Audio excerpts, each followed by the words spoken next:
Debbie May had always believed that love could survive anything, until the day she found lipstick stains on her husband's collar that weren't hers. The stain was crimson, bold and unapologetic, smeared across the white fabric like a declaration of war. Debbie stared at it, her hands trembling as she held the shirt up to the light streaming through their bedroom window. Her mind raced, searching for innocent explanations, but her heart already knew the truth. She had found his phone that morning, left carelessly on the kitchen counter while he showered. The screen had lit up with a message that made her blood run cold. Last night was perfect. Can't wait to see you again. The words blurred through her tears as she scrolled through weeks of messages, each one a knife twisting deeper into her chest. Pictures, plans, promises, everything she thought they had built together was a lie.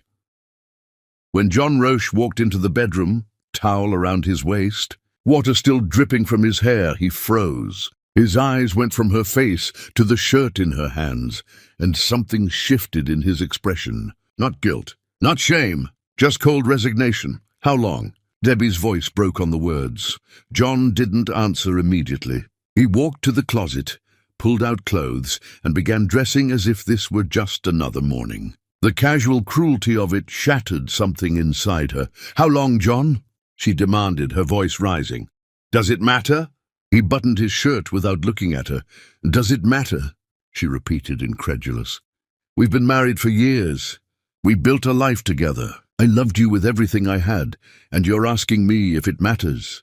He finally turned to face her, and the emptiness in his eyes was worse than any anger could have been. I don't love you anymore, Debbie. I haven't for a while. The words hit her like a physical blow. She stumbled backward, catching herself on the edge of the bed. You don't mean that? We can fix this. We can go to counseling. I don't want to fix it. His voice was flat, emotionless. I'm in love with someone else. Debbie felt the room tilt. Who is she? It doesn't matter who she is. It matters to me, Debbie screamed, tears streaming down her face. I deserve to know who destroyed my marriage. John grabbed his jacket from the chair, his movements efficient and detached. I want a divorce. No. Debbie crossed the room, grabbing his arm desperately. Please, John, don't do this. We can work through this. I can forgive you. We can start over. He pulled his arm free, and the look he gave her was almost pitying. I don't want you to forgive me, Debbie. I want out. She dropped to her knees, sobs racking her body, all pride abandoned in the face of losing everything she'd ever loved. Please, I'm begging you. Don't leave me. I'll be better. I'll change. Just tell me what you need. I need you to let me go. I can't. Her voice was barely a whisper. I love you. I know. He stepped over her, walking toward the door. That's why this is so hard. John! She crawled after him, desperation stripping away every shred of dignity. Please, remember when we first met? Remember our wedding day? You promised to love me forever. You stood in front of everyone we knew and made vows. He paused at the doorway, his back to her. For a moment, she thought she'd reached him. Then he spoke, and his words destroyed her completely. I was wrong. I'm sorry. The door closed behind him with a soft click that echoed like thunder in the silence. Debbie collapsed onto the floor, her screams of anguish filling the empty house. She stayed there for hours, curled into herself, crying until she had no tears left. When night fell, she dragged herself to their bed. No, not their bed anymore. Just her bed now. She pulled his pillow to her chest, breathing in the fading scent of him, and wondered how you survive when the person who promised to be your everything becomes nothing. The divorce papers arrived within days. John had already hired a lawyer, already divided their assets, already planned his exit strategy, while she was still trying to figure out how to breathe without him. She called him, texted him, left voicemails begging him to reconsider. Each message went unanswered. When she showed up at his office, security turned her away. He had blocked her from his life as efficiently as he had blocked her from his heart. Her friends tried to help, but their words felt hollow. You deserve better. He wasn't worth it. Time heals all wounds. None of them understood that she didn't want better. She wanted him. She wanted the life they'd built, the future they'd planned, the love she'd believed in with her whole soul. The day before the courthouse appointment, Debbie stood in their bathroom, her bathroom now, and barely recognized the woman staring back at her. Hollow eyes, sunken cheeks, the shell of someone who used to believe in forever. She picked up her phone one last time and typed a message to John. I still love you. I'll always love you. Please don't do this. 3 dots appeared, then disappeared. Then appeared again. Finally, his response came through. I'm sorry, Debbie, but it's over. Please stop reaching out. See you tomorrow.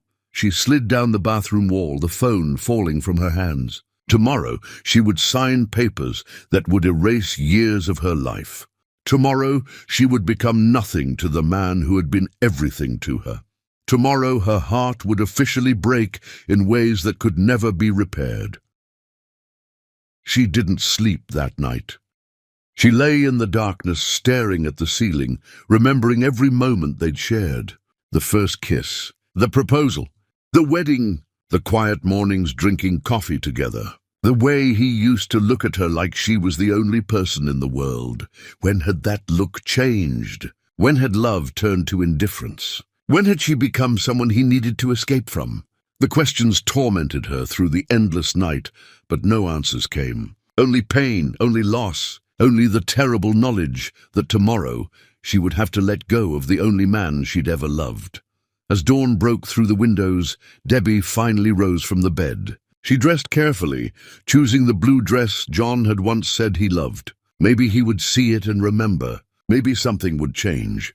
Deep down, she knew nothing would change. But hope, even foolish hope, was all she had left. She looked at herself one final time in the mirror before leaving. You can survive this, she whispered to her reflection. You have to. But as she walked out the door toward the courthouse, toward the end of everything she'd believed in, Debbie May wasn't sure if survival was enough anymore. Chapter 2. The Final Day.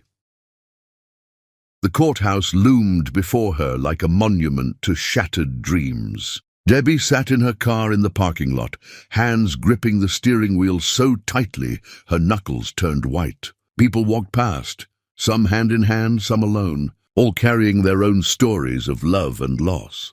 She checked her phone one last time, hoping against hope for a message from John saying he'd changed his mind. Nothing. The screen remained blank, as cold and empty as her future felt.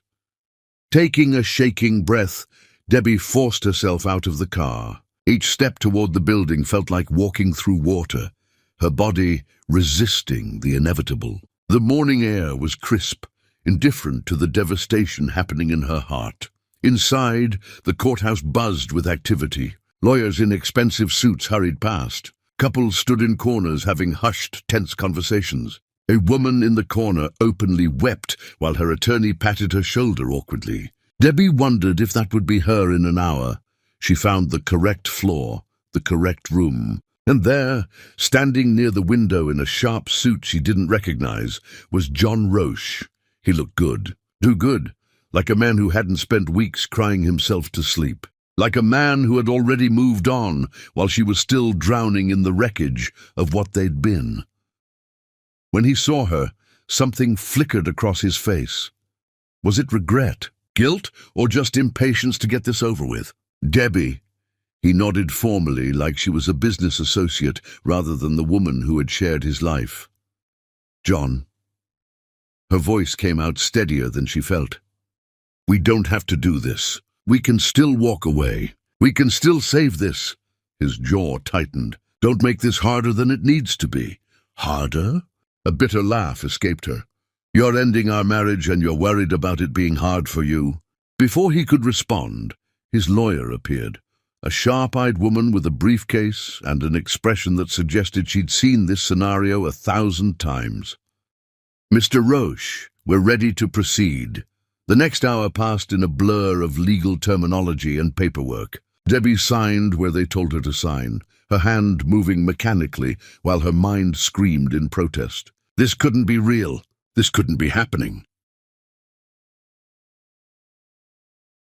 John sat across the table, signing his own papers with quick, efficient strokes. Not once did he look at her. Not once did his hand hesitate.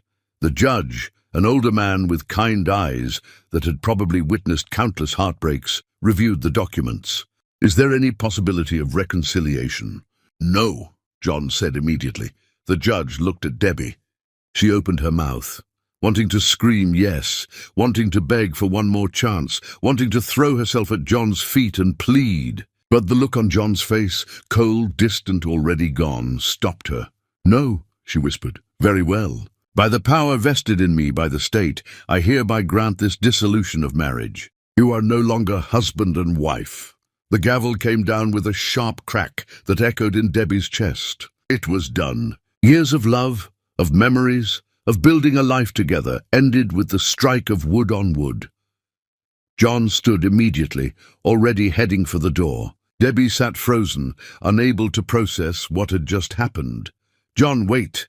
She stumbled after him into the hallway. "Please, just talk to me for a minute." He stopped, turning to face her with barely concealed frustration. "What is there to say, Debbie? Her voice broke.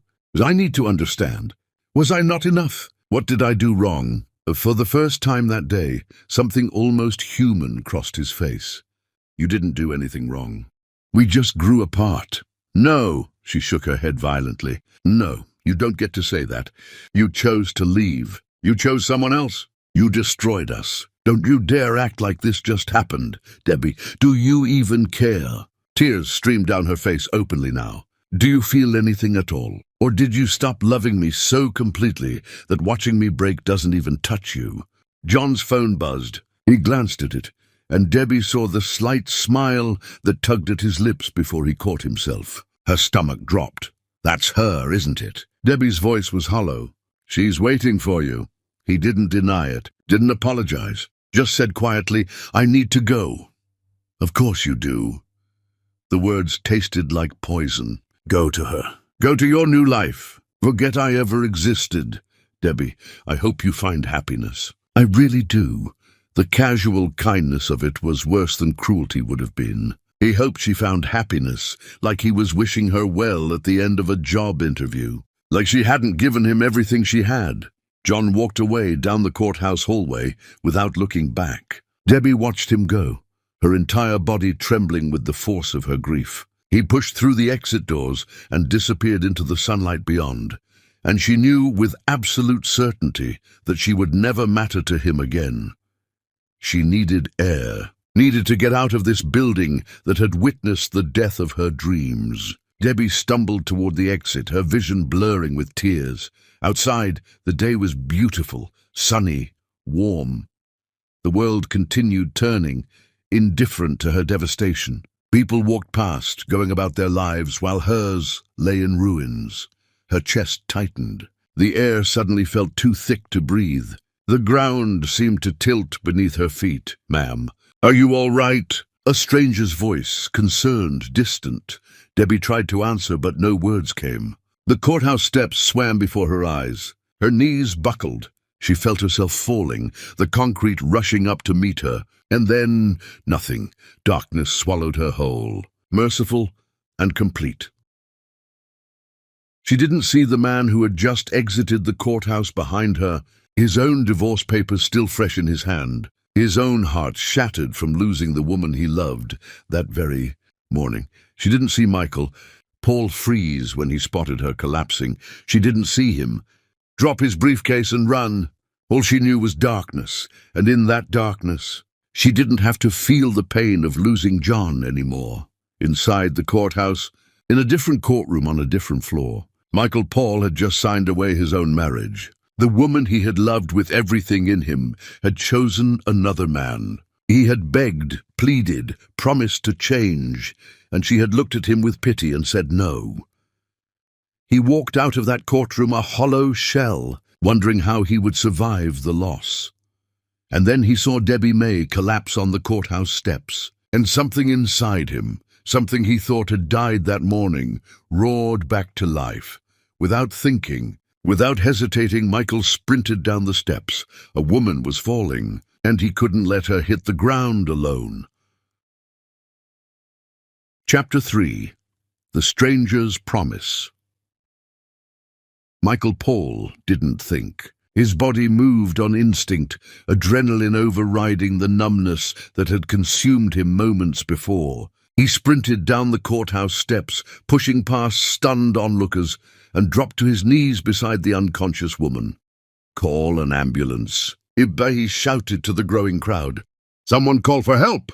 Up close, he could see the tears still wet on her face, the way her fingers clutched the divorce papers that had fallen beside her. He didn't need to read them to understand. Her pain was written in every line of her body, the same pain that was tearing him apart inside. "Ma'am, can you hear me?" He gently touched her shoulder, checking for a pulse at her neck. It was there, steady but weak. Relief flooded through him. "You're going to be okay. Help is coming." A security guard from the courthouse knelt beside him. "Do you know her?" "No." Michael looked at the woman's face, peaceful in unconsciousness, in a way it probably hadn't been in weeks. "But she needs help." The ambulance arrived with sirens wailing. Paramedics rushed over with equipment and questions Michael couldn't answer. He didn't know. Medical history, no idea. Emergency contacts? "Nothing. We need to transport her now," the lead paramedic said. "Are you family?" Michael looked at the woman being loaded onto the stretcher, at the divorce papers scattered on the steps, at the complete absence of anyone who cared whether she lived or died. His recent ex-wife had family surrounding her, supporting her. This woman had no one. "I'm coming with her," he stated. "Sir, only family. I'm her husband." The lie came out smooth and absolute. The paramedic studied him for a moment, then nodded. "Get in." Michael climbed into the ambulance, his own briefcase and divorce papers forgotten on the courthouse steps. As the vehicle raced through traffic, sirens blaring, he sat beside the stretcher and watched the monitors tracking her vitals. Why was he doing this? He didn't know her. He had his own devastating loss to process. But something about seeing her fall, about the raw pain etched into her features, had cracked through his own grief. Maybe saving her was a way to save himself. Maybe helping someone else would make his own agony bearable. At the hospital, chaos erupted. Nurses and doctors swarmed, asking questions Michael couldn't answer. He stayed close, refusing to be pushed aside, his presence as her supposed husband giving him authority to remain. They wheeled her into an examination room. Michael waited outside, pacing the sterile hallway, his mind racing. What was he doing? This was insane. He should leave, go home, process his own divorce, grieve his own loss. But his feet stayed planted. A doctor emerged after what felt like hours. Young, tired-looking, with the efficient manner of someone who delivered difficult news regularly. "Mr. Dash. Paul, Michael Paul." He extended his hand automatically. "Mr. Paul, your wife is stable." The collapse was due to severe emotional distress combined with physical exhaustion. "However, we found something in her blood work that you should know about." Michael's heart rate kicked up. "What is it?" "Your wife is pregnant, approximately 2 months along." The words hit Michael like a freight train. Pregnant. He looked through the window at the woman lying in the hospital bed, still unconscious, and the full tragedy of her situation crystallized. "Divorced today, carrying her ex-husband's child, alone. Does she know?" Michael heard himself ask. "I don't believe so." "We'll discuss it with her when she wakes up." The doctor paused. "Given the circumstances of her collapse and the pregnancy, we'd like to keep her overnight for observation. Is there any family we should contact?" Michael thought of the courthouse steps, the complete absence of anyone rushing to her aid. "No, there's no one." "I see." The doctor made notes on his tablet. "Well, congratulations on the baby. I'll have the nurses get you set up in the room with her." As the doctor walked away, Michael stood frozen in the hallway. What had he just done? He'd lied about being her husband.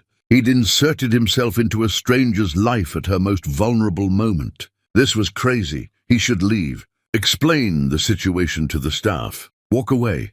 Instead, he pushed open the door to her room. She lay in the hospital bed, an IV in her arm, monitors beeping steadily. Her face, even in sleep, held traces of anguish. Michael pulled a chair beside the bed and sat down heavily. I don't know why I'm here, he said quietly to her unconscious form. I don't know you. I don't know your name. But I couldn't leave you on those steps. Maybe because someone left me today too. Maybe because I know exactly what kind of pain makes a person collapse like that. He leaned back in the chair, exhaustion suddenly overwhelming him. His own divorce, his own heartbreak, the woman he'd loved choosing someone else. It all crashed over him in waves. My wife, ex-wife now, told me this morning that she never really loved me, that she was just too afraid to be alone. Then she signed the papers and walked straight into another man's arms. His voice cracked. I watched her drive away with him. Watched the life I thought we'd have disappear. He scrubbed his hands over his face, feeling tears he'd been holding back all day finally break free. So maybe I'm here because misery loves company. Or maybe I'm here because someone should have caught me when I was falling too. The steady beep of monitors was the only response. Michael must have dozed off, because when he jerked awake, it was dark outside the window. A nurse was checking the woman's vitals. She should wake up soon, the nurse said kindly. You should probably be here when she does. She'll be confused and scared, Michael nodded, straightening in his chair. His back ached from the uncomfortable position, but he didn't leave. When the woman's eyelids finally fluttered open, Michael leaned forward. Hey, you're okay. You're in the hospital. You're safe.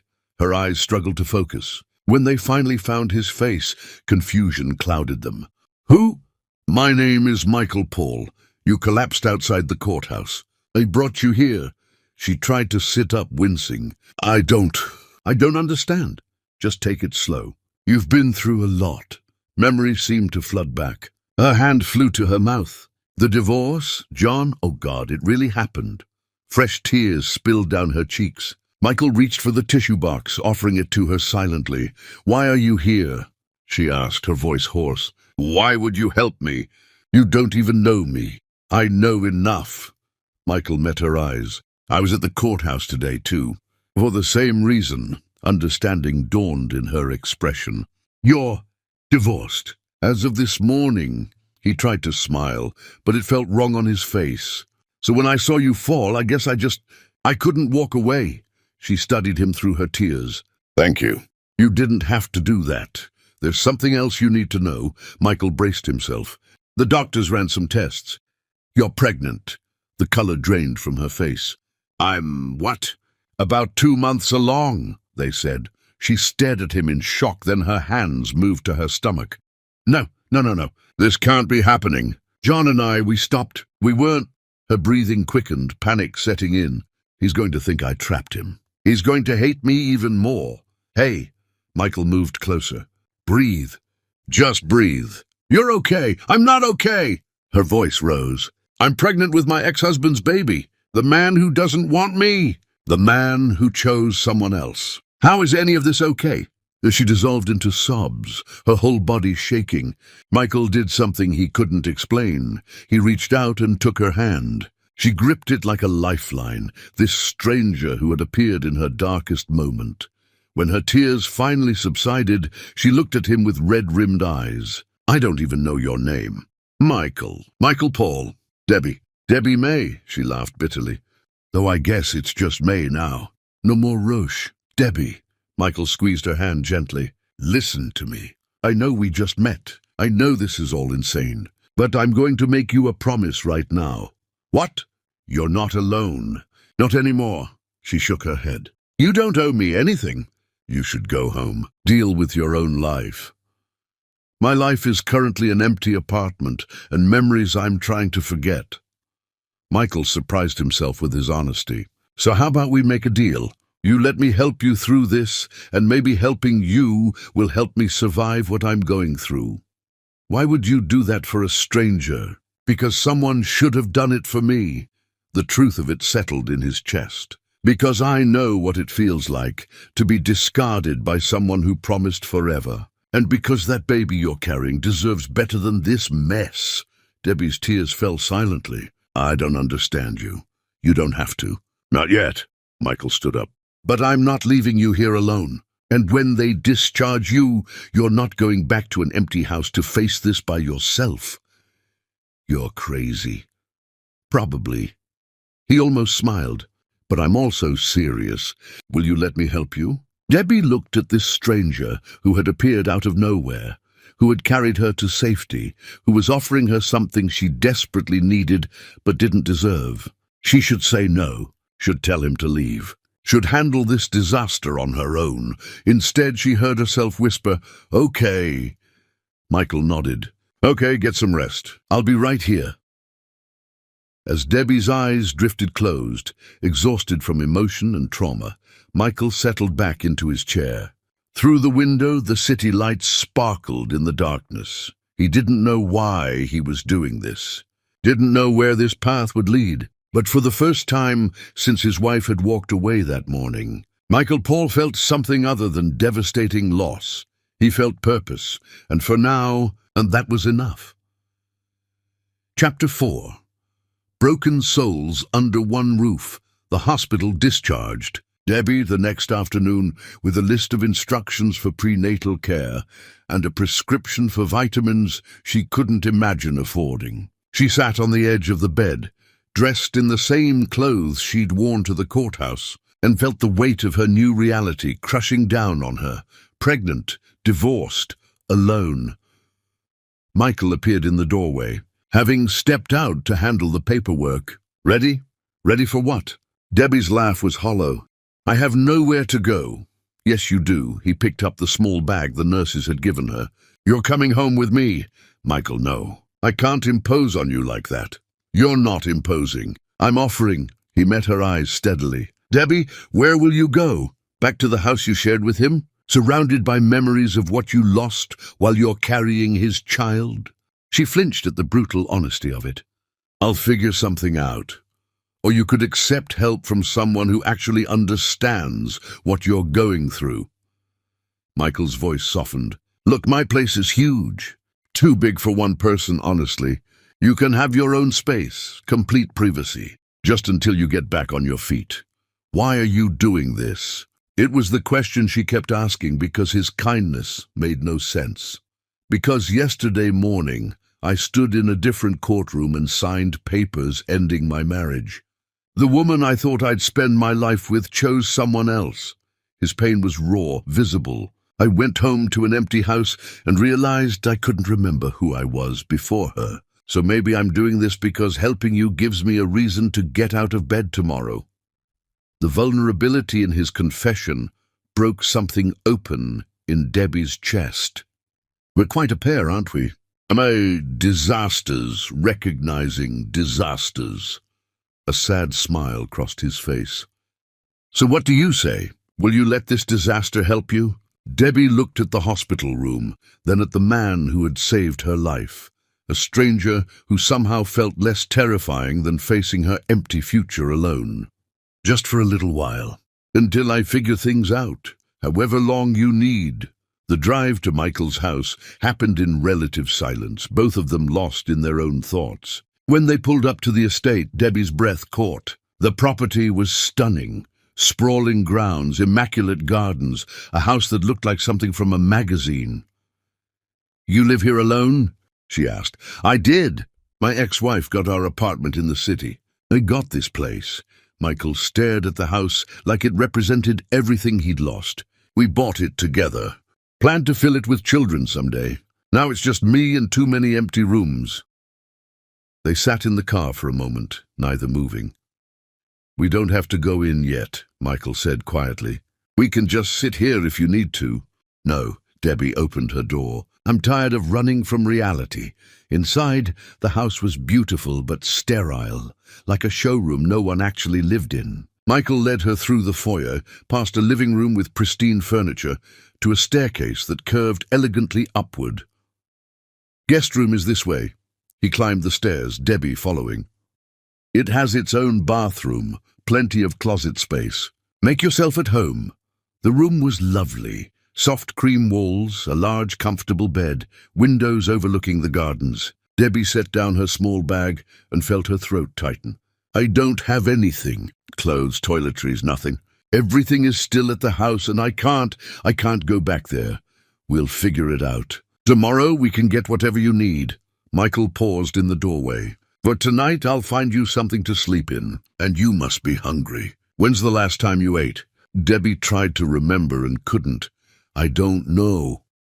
"Come on." He gestured for her to follow. "Kitchen's downstairs."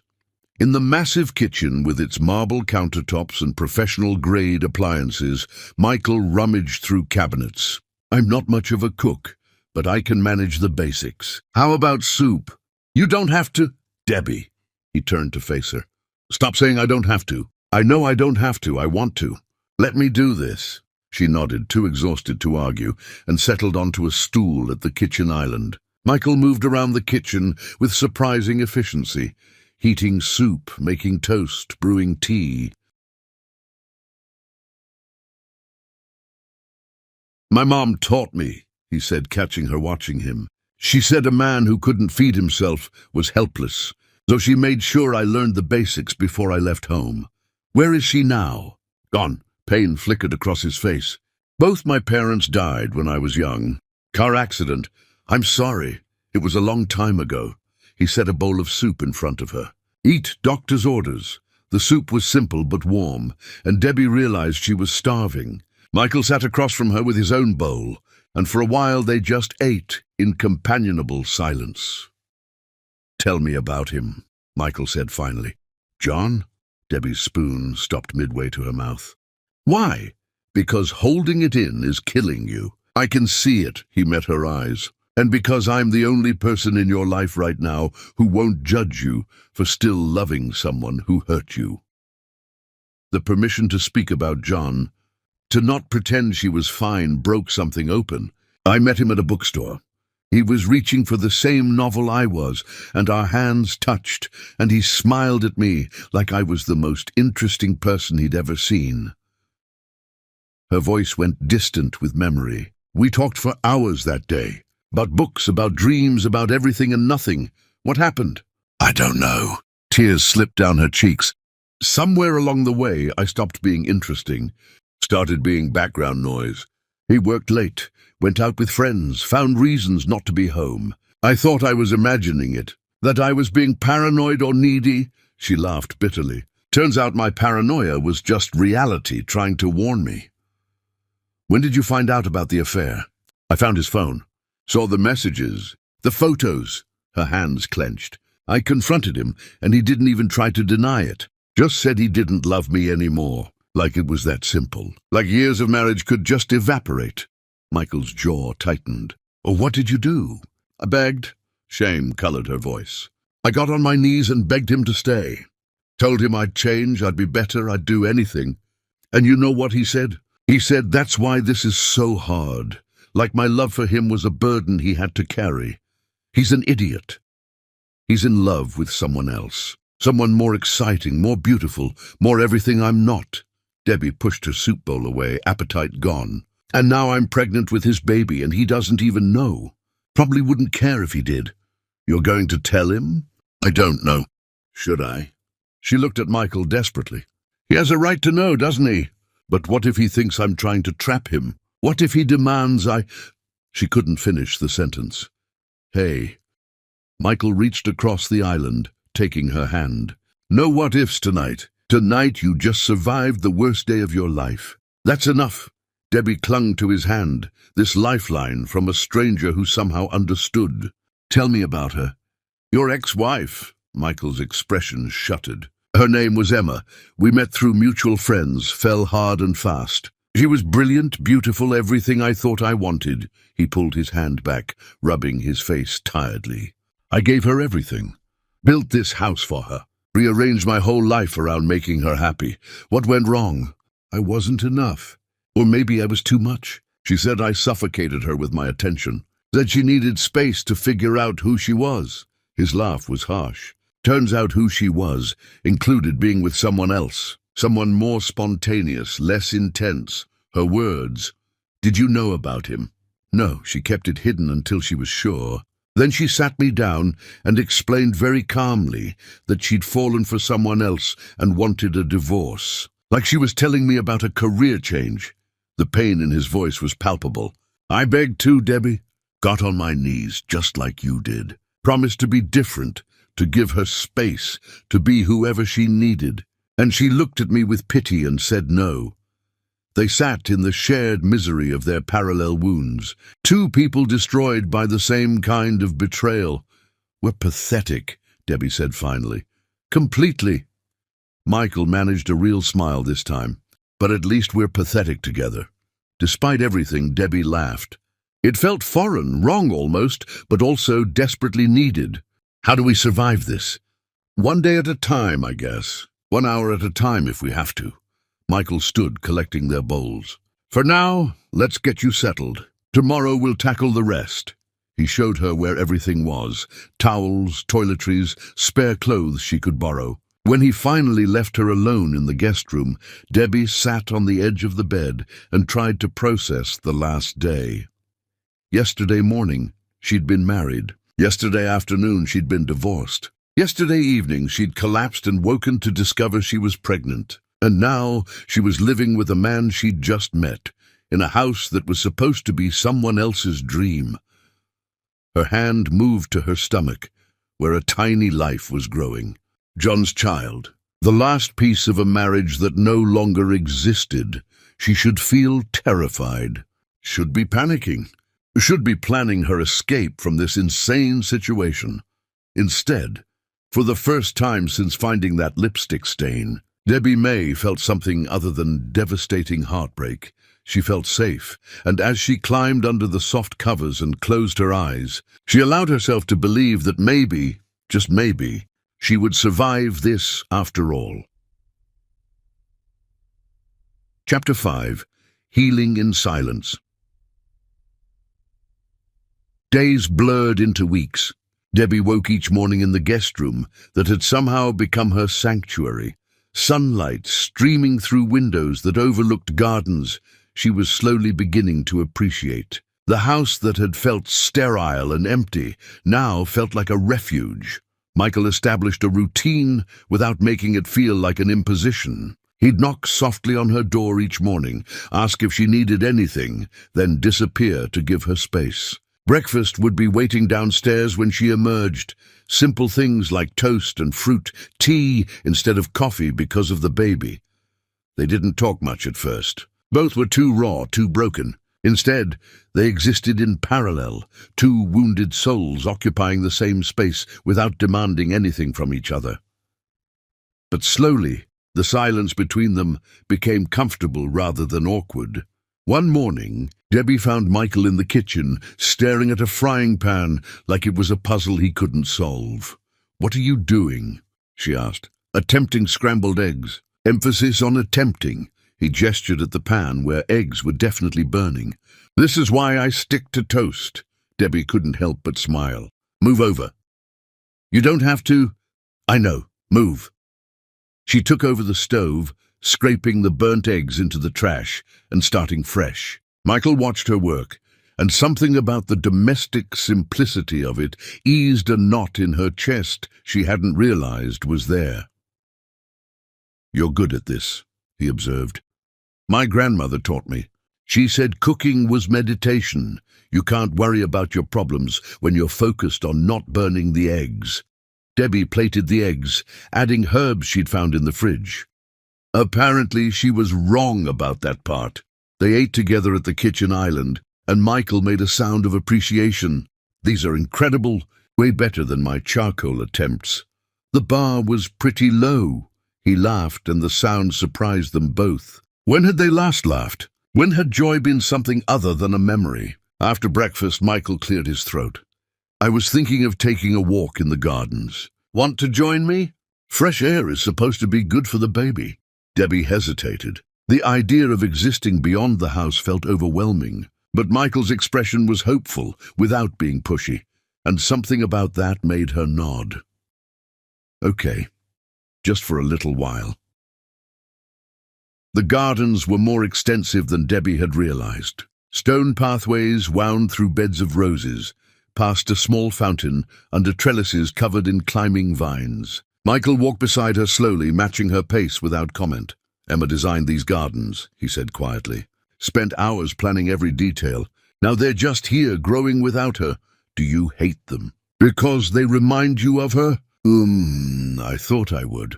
Michael touched a rose bloom gently. But they're still beautiful, even if she's gone. Maybe that's the lesson. Beautiful things don't stop being beautiful just because the person who created them walked away.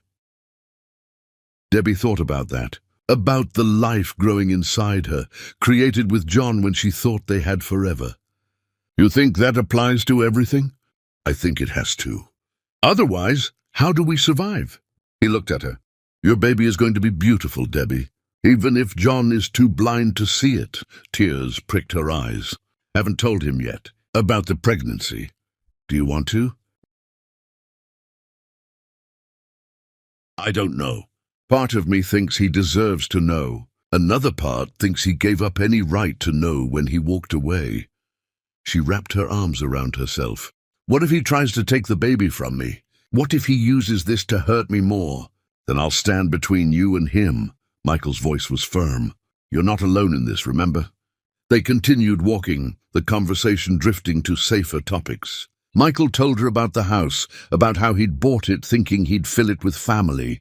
Debbie told him about her childhood, about dreams she'd abandoned when she married John. What did you want to be? Michael asked.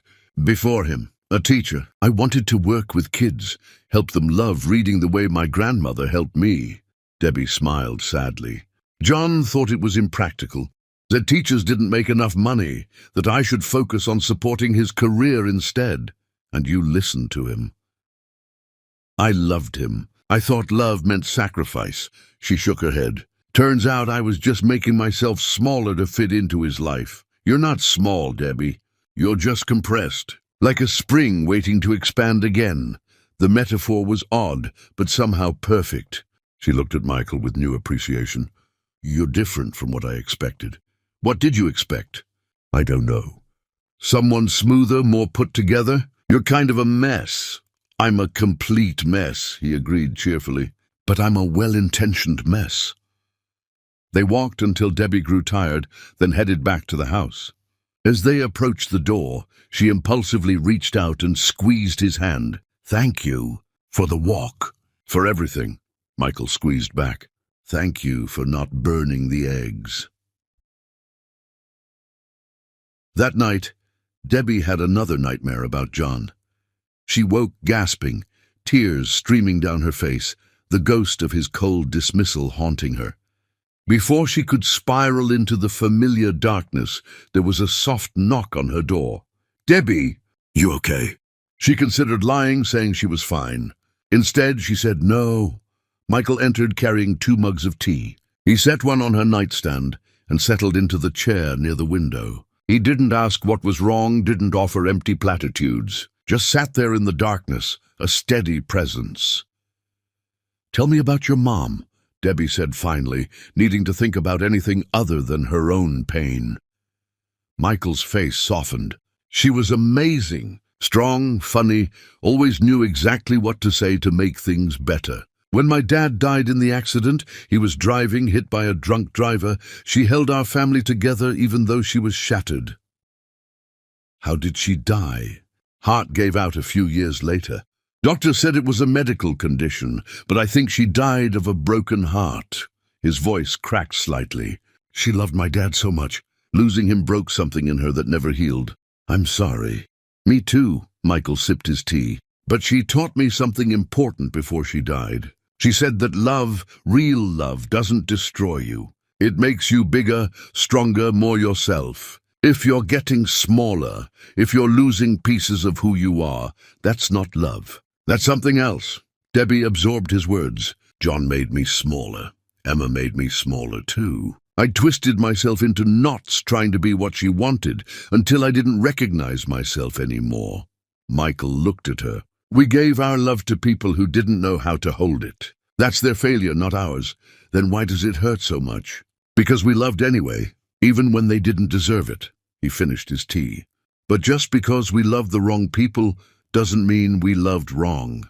It means we're capable of the kind of love that someone else will be grateful for someday.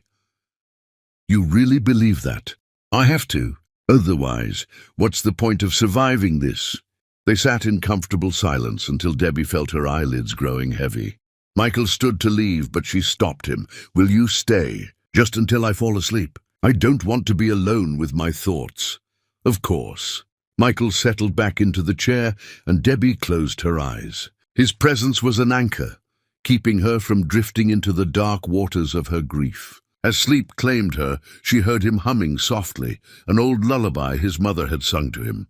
This became their pattern. Nightmares would wake her, and Michael would appear with tea and presents. Some nights they talked, some nights they sat in silence, but she was never alone.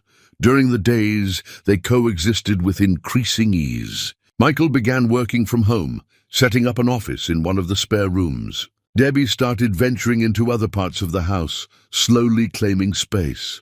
One afternoon, she found him in the garage surrounded by painting supplies. "What are you doing?" she asked, trying to remember how to do this. "I used to paint before Emma told me it was a waste of time."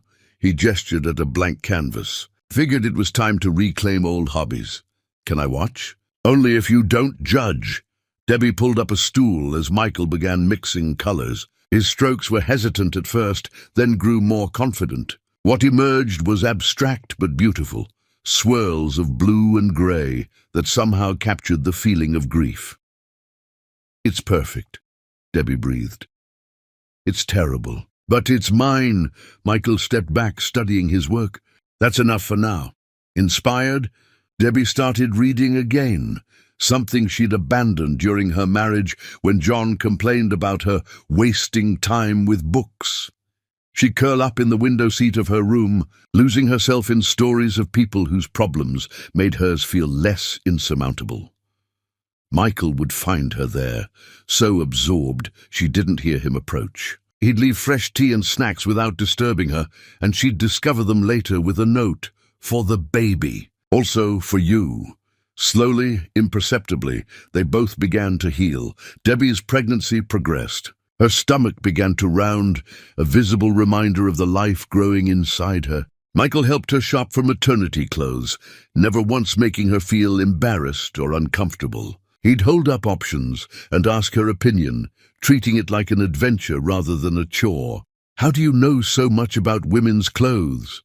she asked, watching him expertly sort through sizes. "I don't, but I know how to read tags and ask sales associates for help." He grinned.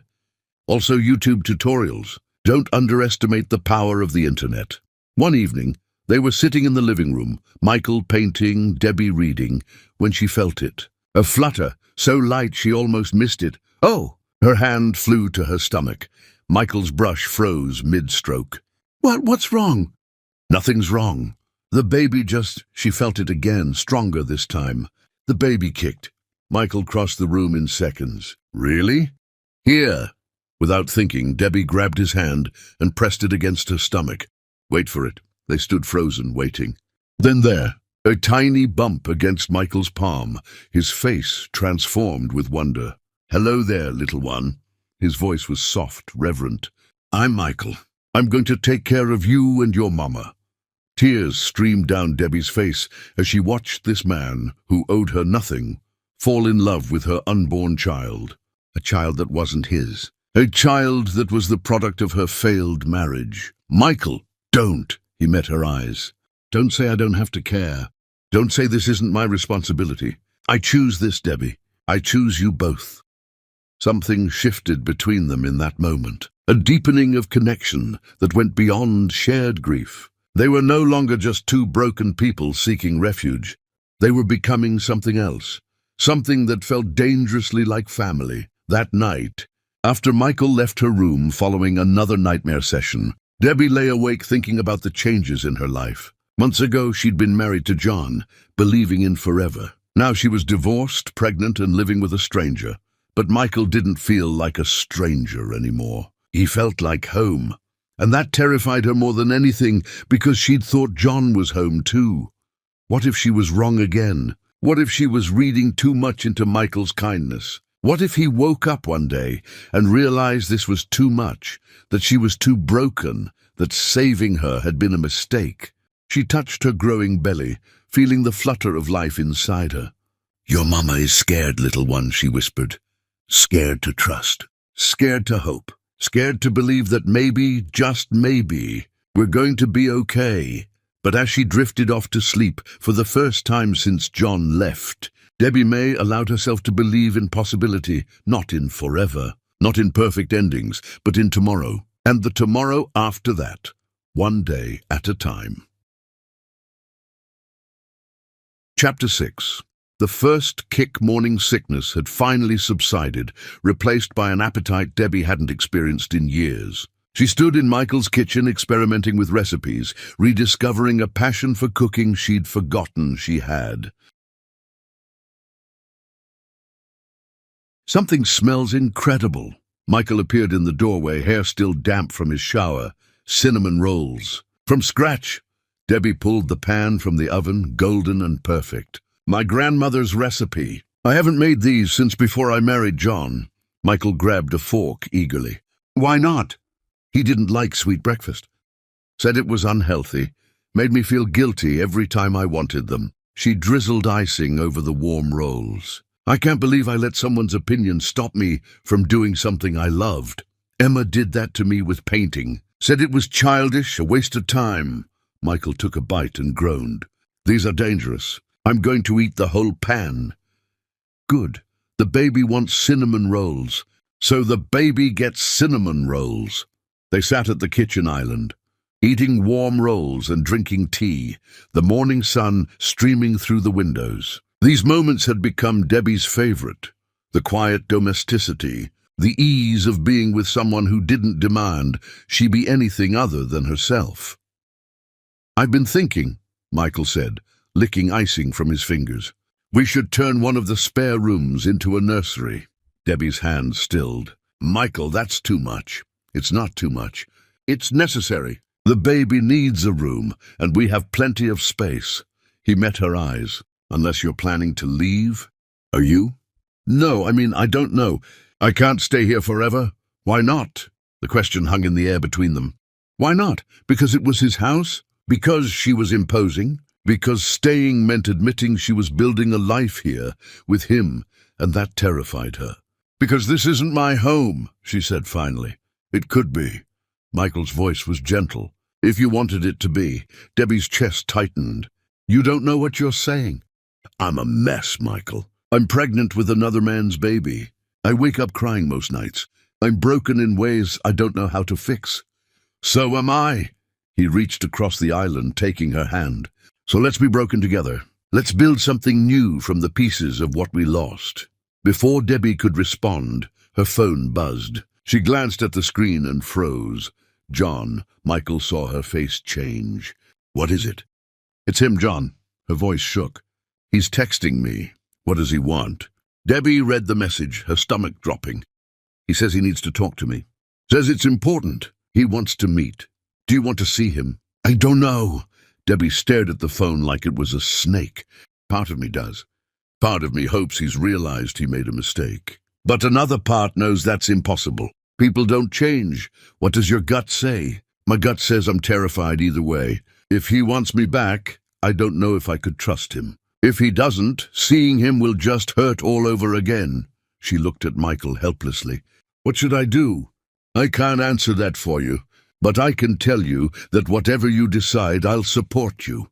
His thumb traced circles on her hand. "If you want to meet him, I'll drive you. If you want to ignore him, I'll help you block his number. Your choice." Debbie's eyes filled with tears. "How are you so patient with me?" "Because someone should be." Michael squeezed her hand. "Take your time. There's no rush."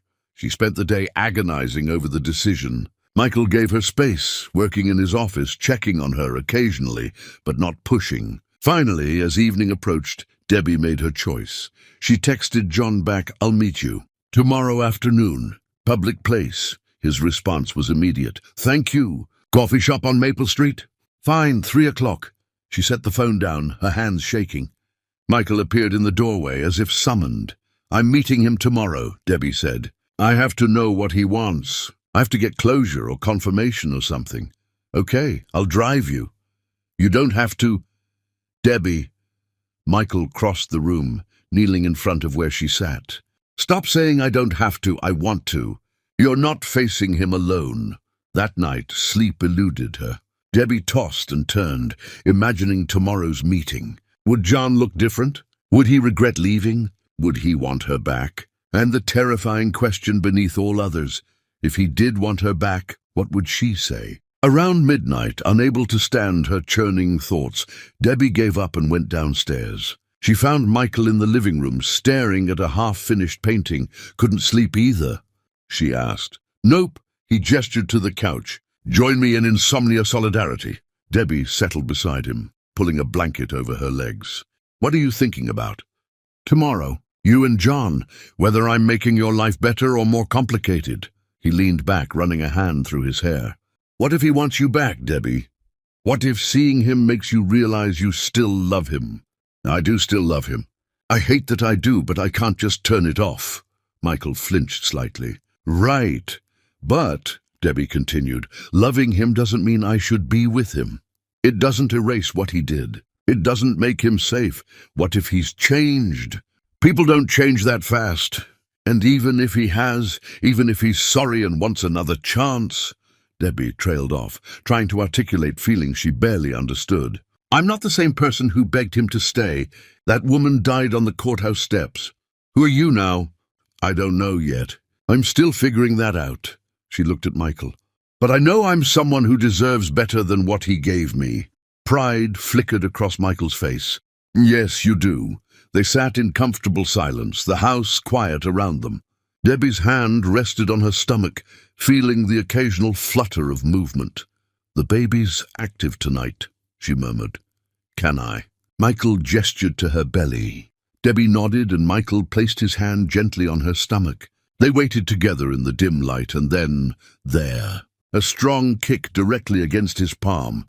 Michael's face lit up with wonder. Did you feel that? Hard not to. Kid's got strong legs. Future soccer player. Michael kept his hand there, and the baby kicked again, then again. I think the baby likes me. The baby knows you're safe. Debbie covered his hand with hers. Thank you for being here. For all of this. I know it's insane, two divorced people playing house while I'm pregnant with someone else's baby. It's not insane. It's survival. Michael met her eyes. We found each other at our lowest points. Maybe that's fate or luck or just cosmic coincidence. But I'm grateful for it. Even when I'm crying in the middle of the night. Especially then. Because it means you're feeling. You're processing.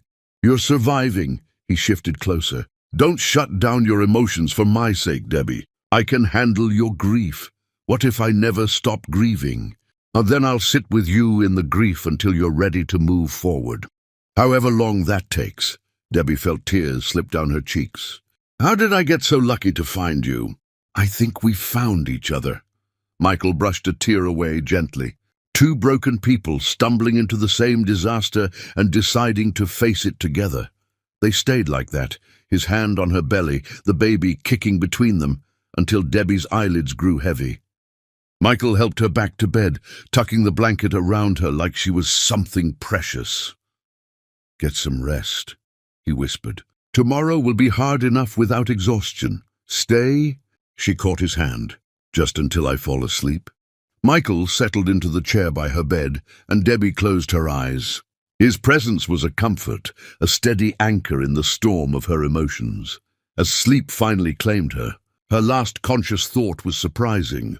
Tomorrow she'd see John. But it wasn't John she'd be thinking about while they talked. It would be Michael, waiting for her, ready to catch her if she fell, and somehow that changed everything.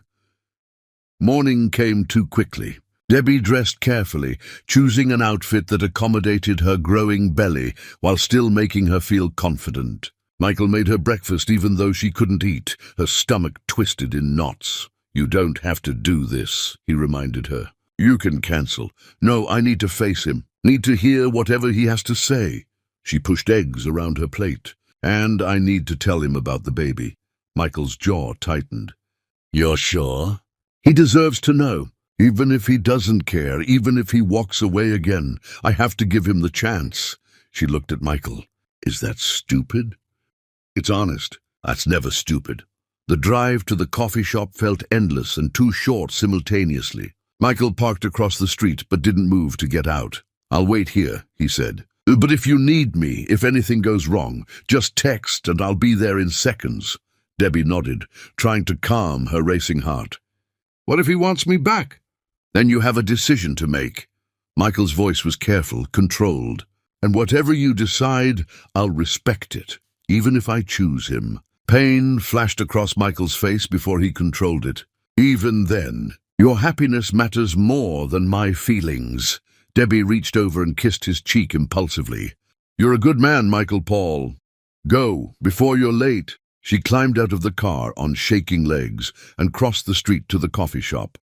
Through the window, she spotted John immediately. He sat at a corner table, looking anxious and disheveled, so different from the cold, composed man who'd signed their divorce papers. This was it, the moment of truth. Debbie took a deep breath, touched her belly for courage, and pushed open the door. Whatever happened next would change everything. Chapter 7. The Delivery.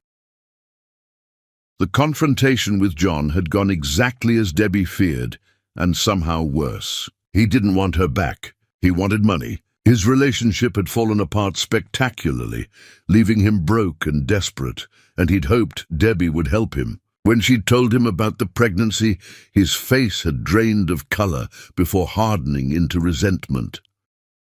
"You should have told me sooner," he'd said coldly. "I could have dealt with this." The implication that he would have pressured her to end the pregnancy had made Debbie's blood run cold. She'd walked out without another word, leaving him alone with his coffee and his consequences. Michael had taken one look at her face when she returned to the car and simply driven home, his hand finding hers and holding tight the entire way. He hadn't asked questions, hadn't pushed, just been there. That was months ago now. Debbie's belly had grown round and full, the baby active and strong. Michael had transformed a spare room into a nursery with soft yellow walls and a crib he'd assembled himself, cursing good-naturedly at the confusing instructions. John hadn't contacted her again after that day. She'd sent him one message informing him she expected nothing from him and wanted nothing from him. He'd responded with a single word: good. It should have hurt. Instead, it felt like freedom.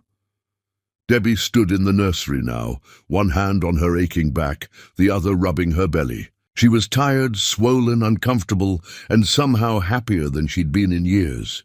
"You okay?" Michael appeared in the doorway holding a glass of water. "Just Braxton Hicks again. The baby's running out of room in there." She accepted the water gratefully. "I'm ready for this to be over. Not much longer now. Doctor said any day?" As if the baby heard and decided to prove the point, Debbie felt a sharp, unmistakable pain that made her gasp.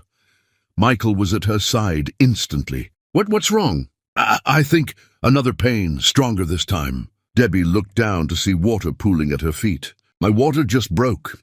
Time moved strangely after that. Michael shifted into efficient mode, grabbing the hospital bag they'd packed weeks ago, helping Debbie to the car, calling the doctor while driving carefully but quickly to the hospital.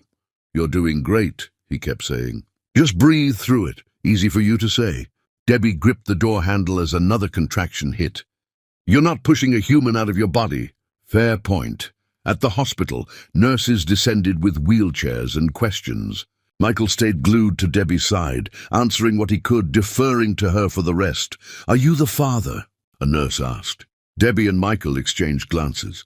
Before Debbie could respond, Michael said firmly, "I'm her partner. I'm staying with her." The nurse smiled. "Of course. Right this way." They got Debbie into a delivery room and checked her progress. "You're about 5 centimeters dilated," the nurse said cheerfully. "Getting close, but you've got a few hours yet. Try to rest between contractions."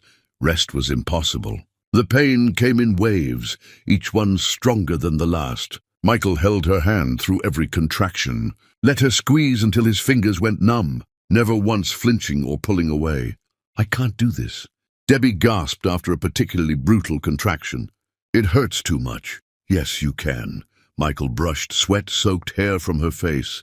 "You're the strongest person I know, Debbie. You survived your heart being shattered. You survived building a new life from nothing. You can survive this. What if something goes wrong? What if I'm not ready to be a mother? Then we'll figure it out together. You're not alone." He pressed his forehead to hers. "You're safe now. You and the baby are safe. I promise." Hours blurred together. Debbie lost track of time, lost track of everything except the pain and Michael's steady presence. He never left her side, not even when nurses offered him breaks. He held her hand, wiped her face, whispered encouragement when she wanted to give up. "You're almost there," the doctor said finally. 10 centimeters, ready to push. Terror gripped Debbie. "I'm scared." "I know." Michael positioned himself beside her head, his face close to hers. "But you've got this. And I've got you." The urge to push became overwhelming. Debbie bore down with everything she had, Michael's voice in her ear the whole time. "That's it. You're amazing. Keep going. Push after push." Pain that eclipsed everything. Michael's hand in hers, his voice keeping her grounded. "I see the head," the doctor called. One more big push. Debbie gathered every ounce of strength she had left and pushed. The sensation of the baby leaving her body was indescribable. Pain and relief and terror and joy all at once. And then a cry. High-pitched, indignant, absolutely perfect. "It's a boy," the doctor announced. Debbie collapsed back against the pillows, tears streaming down her face. They cleaned the baby quickly, then placed him on her chest, still crying, still perfect. "Hello, Tiger," Debbie sobbed. "Hello, my beautiful boy." The baby Tiger quieted at her voice, his tiny face scrunching. He was red and wrinkled and covered in vernix, and Debbie had never seen anything more beautiful. Michael stood frozen beside the bed, staring at the baby with an expression of pure awe. Tears ran down his face unchecked. "Do you want to hold him?" Debbie asked softly. "Can I?" How did the nurse help transfer Tiger to Michael's arms? He cradled the tiny body carefully, reverently, like he was holding the most precious thing in the world. "Hey there, little guy," Michael whispered. "I'm Michael. I'm going to take care of you and your mama. That's a promise." Tiger yawned, a tiny sound, and Michael's face crumpled with emotion. "He's perfect, Debbie.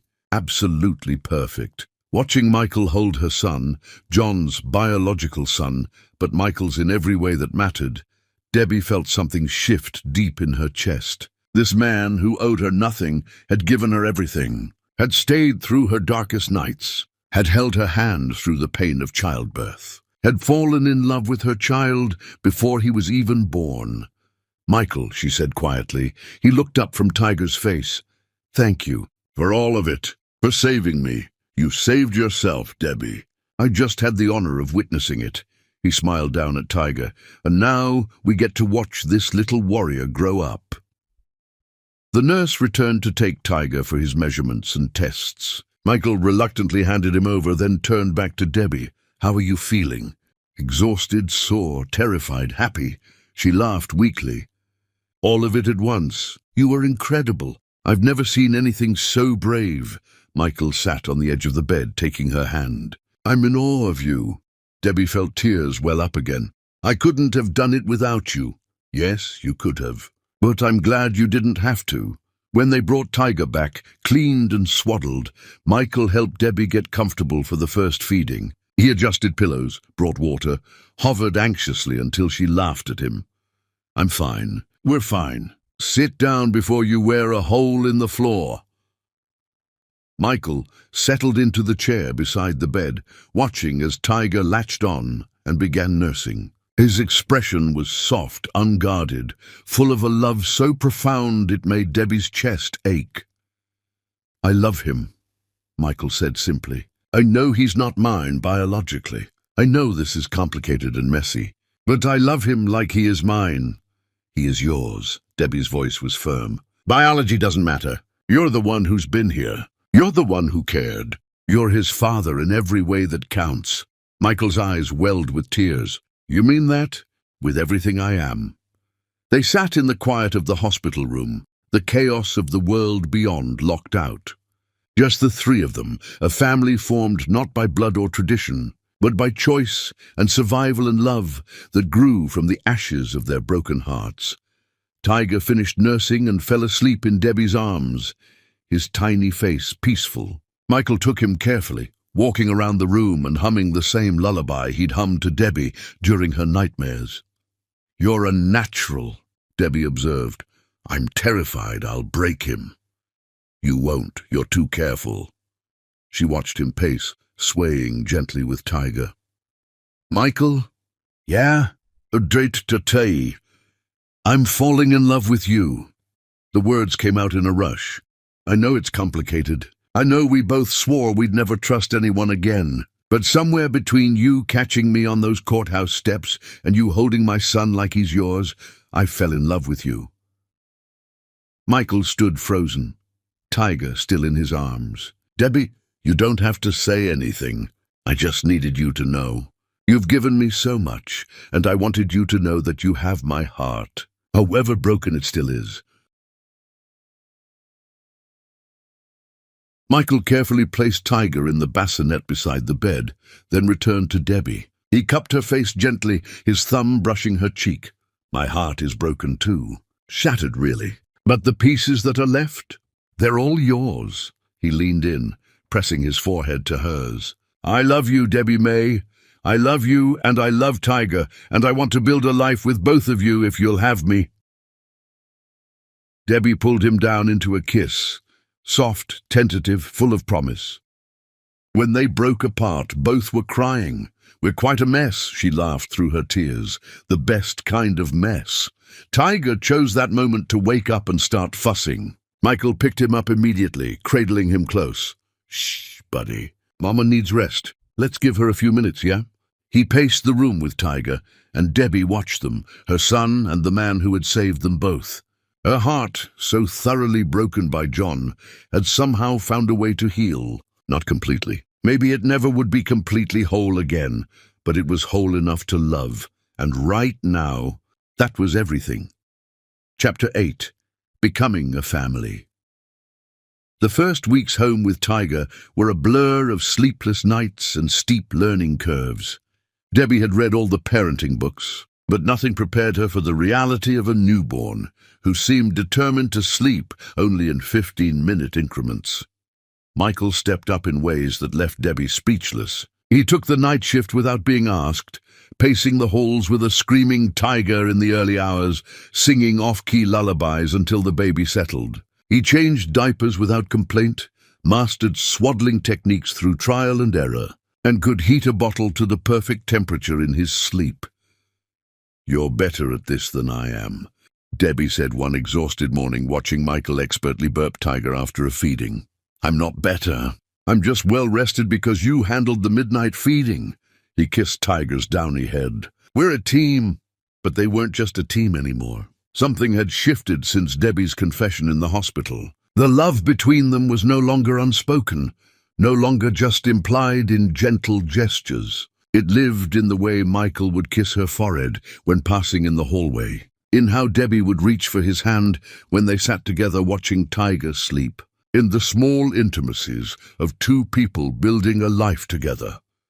One evening, after finally getting Tiger down for what they hoped would be more than an hour, they collapsed on the couch together. Debbie's head found Michael's shoulder naturally, his arm wrapping around her. "I never thought I'd be happy again," Debbie said quietly. "After John, I thought I was just going to survive, get through each day. And now? Now I'm happy. Actually, genuinely happy." She tilted her head to look at him. "You gave me that. We gave each other that." Michael's fingers traced patterns on her arm. "I was drowning, Debbie. Emma leaving destroyed me in ways I didn't think I could come back from. But helping you, being here for Tiger, it gave me purpose again. Is that all this is? Purpose? No." He shifted to face her fully. "At first, maybe, but now? Now you're everything. You and Tiger are my whole world." Debbie kissed him softly. What had started tentative in the hospital had grown into something deeper, more certain. They'd been careful around each other at first, both afraid of moving too fast, of mistaking gratitude for love. But this wasn't gratitude. This was real. Tiger grew rapidly, hitting milestones that filled them with pride and terror in equal measure. His first smile came while Michael was making ridiculous faces, and Michael's resulting joy was so pure it made Debbie cry. "Did you see that? He smiled at me." Michael picked Tiger up carefully. "You're going to be trouble, aren't you? Going to have everyone wrapped around your tiny fingers." Debbie recorded moments like these on her phone, Michael reading to Tiger in the rocking chair, his voice gentle as he showed the baby colorful pictures. Michael giving Tiger his first bath, simultaneously confident and terrified. Michael falling asleep on the couch with Tiger on his chest, both of them peaceful. These were the memories that mattered. Not the wedding that had ended in divorce, not the promises John had broken, but these quiet, perfect moments of becoming a family. One afternoon, Debbie's phone rang with an unknown number. Her stomach clenched. Some part of her always feared it would be John, demanding to be involved in Tiger's life, now that the hard part was done.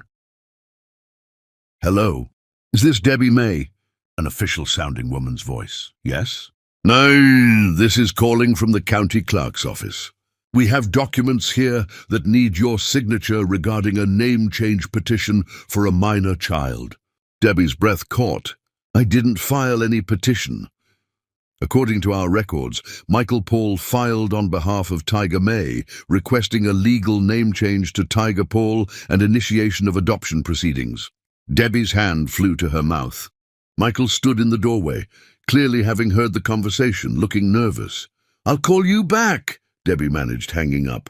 "I'm sorry," Michael stepped into the room. "I should have asked you first. But I wanted it to be a surprise. I want to legally adopt Tiger, if you'll let me. Give him my name. Be his father on paper like I am in reality." Tears streamed down Debbie's face. "You really want that? More than anything?" Michael crossed to her, cupping her face gently. "He's my son, Debbie, in every way that matters. I want the world to know it." "Yes." Debbie pulled him into a fierce hug. "Yes, adopt him. Give him your name. Be his father." They held each other, both crying until Tiger started fussing in his crib. They went to him together and Michael lifted him carefully. "Hey, little man, how do you feel about being Tiger Paul?" Michael's voice was thick with emotion. "That sound good to you?" Tiger grabbed Michael's finger, holding tight, and Debbie knew in that moment that biology meant nothing. This was Tiger's father. This was their family. The adoption process moved forward with paperwork and court dates. John had to be notified, a legal requirement that made Debbie anxious. But when the certified letter came back signed with his consent to the adoption, she felt nothing but relief. John had truly moved on, wanted nothing to do with the child he'd helped create. His loss, their gain. The day the adoption was finalized, they celebrated quietly at home. Michael held the official papers declaring him Tiger's legal father, tears running down his face. "I'm a dad," he kept saying. "I'm actually a dad." "You've been a dad since the moment you held him in the hospital," Debbie reminded him. "I know, but now it's official." He looked at her with an expression so full of love it took her breath away. "Thank you for letting me love him, for letting me be his father. Thank you for choosing us." They spent the rest of the evening playing with Tiger, marveling at how their broken pieces had somehow formed something whole. Later that night, after Tiger was asleep and they were curled together on the couch, Michael showed her his latest painting. It was abstract but beautiful, swirls of darkness giving way to light, chaos resolving into something peaceful. "It's us," he explained, "where we started and where we are now." Debbie studied the painting, seeing their journey reflected in the brushstrokes. "It's perfect. No, we're perfect. Perfectly imperfect," she laughed. "Is that what we're calling this disaster?" "Only this disaster is the best thing that ever happened to me." Michael pulled her closer. "You and Tiger saved me, Debbie. You gave me a reason to keep going when I wanted to give up. You saved me first. Then we saved each other." They sat in comfortable silence, listening to the baby monitor's gentle static. the occasional sound of Tiger shifting in sleep. This was happiness, Debbie realized. Not the fairy tale kind she'd once believed in with John, but something real and earned and infinitely more valuable. Her phone buzzed with a message. She glanced at it and froze. It was from John. "What is it?" Michael felt her tense. "John, he's texting me." Her hands shook as she opened the message. "I heard about the adoption. Congratulations. You clearly found someone better than me. I hope you're happy." Below it, another message. "I'm sorry for everything. You deserved better." Tiger's lucky to have Michael as his dad. Debbie stared at the words, waiting to feel something. Anger, vindication, pain. Instead, she felt only indifference. "What did he say?" Michael asked carefully. He apologized. "Said we deserve happiness." Debbie set down her phone. "I think that's his way of finally letting go. How do you feel?" "Dear, nothing." She turned to Michael. "I feel nothing for him. No anger, no love, no regret. He's just someone I used to know." Relief washed over Michael's face. "Really? Really?" Debbie kissed him softly. "You're my present and my future, Michael Paul. John is just the past I had to survive to get here." They spent the rest of the evening in comfortable domesticity, Michael painting while Debbie read beside him, Tiger sleeping peacefully in his room. The house that had once felt like a mausoleum of lost dreams now felt like a home filled with new possibilities. As Debbie drifted off to sleep that night, Michael's arms around her, their son safe in the next room, she sent up a silent thank you to whatever force had brought them together. She had collapsed on those courthouse steps, certain her life was over. Instead, it had finally begun. Chapter 9. The Ghost Returns. Life settled into a comfortable rhythm. Tiger was growing fast, his personality emerging more clearly each day. He had Debbie's stubbornness and Michael's gentle nature, a combination that both delighted and exhausted them in equal measure. Michael had begun working from home more regularly, his office door always open so he could hear if Debbie or Tiger needed him. Debbie had started taking online courses to finish her teaching degree, the dream she'd abandoned for John, finally within reach again. They talked about marriage sometimes, in the abstract. Both wanted it eventually, but there was no rush. What they had was solid, real. The papers could wait. One evening, they were giving Tiger his bath together, a nightly routine that had become sacred to them. Tiger splashed happily, while Michael made boat sounds with a rubber duck and Debbie captured videos on her phone. "He's going to flood the bathroom," Debbie laughed as water splashed everywhere. "Let him. We can mop up later." Michael grinned, tickling Tiger's belly gently. These moments were everything. The simple joy of raising a child together, of building a life from nothing. Debbie had never felt more content, but contentment, she was learning, was a fragile thing. The doorbell rang the next afternoon while Debbie was feeding Tiger his bottle. Michael was out running errands. She wasn't expecting anyone, and deliveries usually just left packages on the porch. Still holding Tiger, she went to the door and opened it. John Roche stood on the porch. Debbie's breath caught. He looked different than he had at the coffee shop, cleaner, more put together, but there was something desperate in his eyes that made her stomach clench. "What are you doing here?" Her voice came out colder than she intended. "Debbie, please, I need to talk to you." John's eyes dropped to Tiger in her arms, and something complicated crossed his face. "Is that—" "Oh, what do you want, John?" Debbie shifted Tiger protectively, her maternal instincts on high alert. "I made a mistake. The biggest mistake of my life." His words came out in a rush. "I've been trying to move on, trying to rebuild, but nothing works. Nothing fills the hole you left." Debbie felt her heart start to race. "You need to leave. Please, just hear me out." John stepped closer, and Debbie instinctively stepped back. "I was an idiot. I threw away the best thing in my life for someone who never really cared about me. You loved me genuinely, Debbie, completely, and I was too blind to see how rare that was. John, I want you back." The words hung in the air between them. I know I don't deserve a second chance. I know I hurt you in ways that can't be easily forgiven. But I've changed. I've grown. I understand now what I lost. Tiger started fussing, picking up on Debbie's tension. She bounced him gently, trying to keep her voice steady. You can't just show up here and expect.